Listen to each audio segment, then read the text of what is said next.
Pertanyaan selanjutnya dari Cipta Daud Jab. Selamat malam HCI dan Pendeta Sabuin. Saya mau bertanya kembali, ini sepertinya kelanjutan. Di 1 Raja-Raja 11 ayat 34 dan 2 Raja-Raja 19 ayat 34. Serta ada banyak ayat tentang penyertaan Tuhan kepada Raja Salomo dan Raja Hizkia oleh karena iman ayah atau leluhur mereka, Raja Daud yang hidup benar di hadapan Tuhan.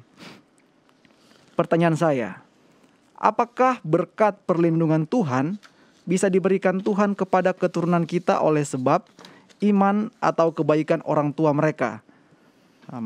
Semacam warisan kepada generasi selanjutnya. Ada banyak ayat yang mengatakan hal seperti ini di Alkitab. Terima kasih. Silakan Pak Pendeta. Terima kasih. Penyertaan, umur panjang, dan lain sebagainya tidaklah menjadi petunjuk sebab akibat terhadap apa yang dialami oleh orang tersebut. Betul.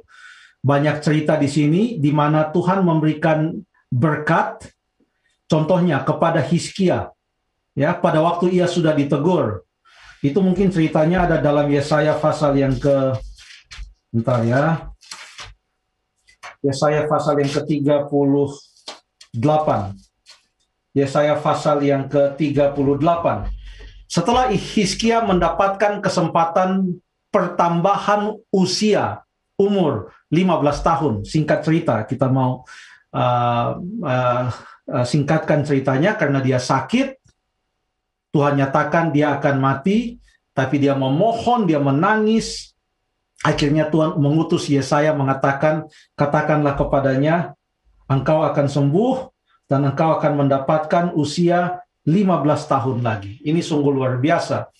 Dan dalam 15 tahun ini ternyata Hizkia tidak hidup sepenuhnya dekat dengan Tuhan, bahkan ada arogansi dari Hizkia di mana ia tidak bersaksi tentang Tuhan yang menyembuhkan dia pada waktu ada datang utusan-utusan dari Babel mengunjungi dia, tapi justru dia menyombongkan dirinya, dia menunjukkan istananya, dia menunjukkan perabot-perabot emas dari bait suci dan lain sebagainya. Bukan dia bersaksi tentang bagaimana Tuhan yang menyembuhkan dia, padahal dia sendiri tahu bahwa dia mendapatkan bonus usia tambah 15 tahun itu adalah karena Tuhan. Maka datanglah Yesaya menegur Hizkia. Ini yang dikatakan dalam Yesaya pasal yang tadi ceritanya di Yesaya 38, sekarang Yesaya 39 ayat yang kelima. Lalu Yesaya berkata kepada Hizkia, dengarkanlah firman Tuhan semesta alam.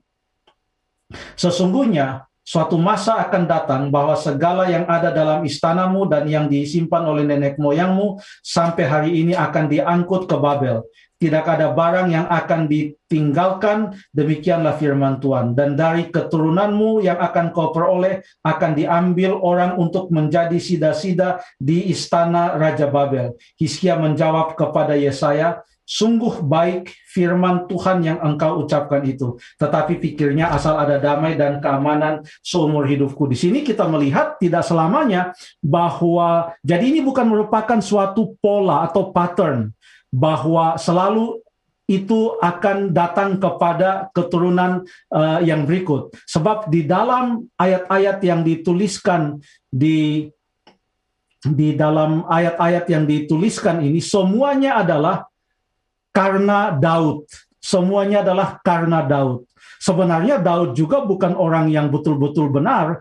Ada catatan tentang dosa yang dilakukan oleh Daud dalam 2 Samuel pasal yang ke-13. Ada catatan tentang dosa yang dilakukan oleh Daud, walaupun dia disebut sebagai orang yang benar. Tetapi mengapa disebut ini selalu mengatakan Daud? Yang pertama adalah oleh karena Daud ini adalah merupakan garis keturunan dari Yehuda, dan ini adalah merupakan garis keturunan perjanjian antara Allah dan umatnya.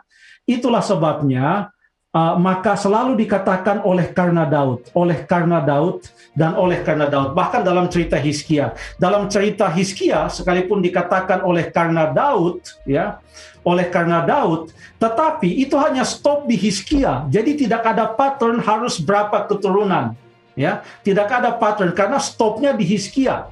Ya, anak Hizkia katanya nanti akan dibawa ke dalam pembuangan.